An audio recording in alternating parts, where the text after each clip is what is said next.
ইমান যেন চুরি না হয়, ইমান যেন চুরি না হয়।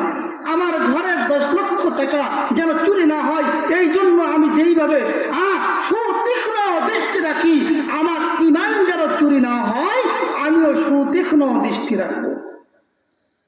কেন বলে, ইমান চোরের, বিভিন্ন চোর, বিভিন্ন ছিনতাইকারী বিভিন্ন পদে পদে বিভিন্ন জায়গায় সয়লাব হয়ে গিয়েছে, তারা বিধি ব্যস্ত হয়ে লেগেছে কেমন ভাবে মুমিনের ইমান চুরি করা যায়। সারা বিশ্বের সমস্ত ইহুদি খ্রিস্টান বন্ধ আর ভাঙ্গর সাতালগুলো তারা একদিকে দাঁড়িয়ে গিয়েছে কেমন ভাবে যে কোনো পদ্ধতিতে যে কোনো ভাবে মুসলমানের ইমান ধ্বংস করা যায়।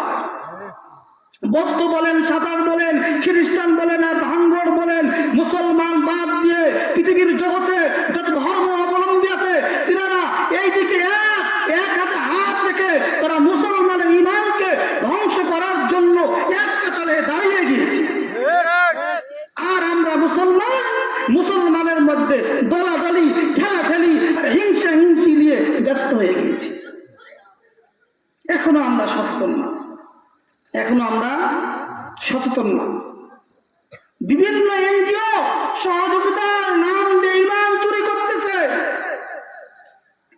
খ্রিস্টানরা বিভিন্ন সেবার নাম দিয়ে আজকে আমাদের ইমান চুরি করতেছে মুসলমান। কিন্তু আমাদের ভুরুক্ষেপ আছে? ভুরুক্ষেপ আছে? ভুরুক্ষেপ নাই। মুসলমান তো আজকে টাকার গোলাম হয়ে গেছে, অর্থের গোলাম হয়ে গেছে। টাকার জন্য, অর্থের জন্য আজকে আমরা ইমান বিক্রি করতেছি।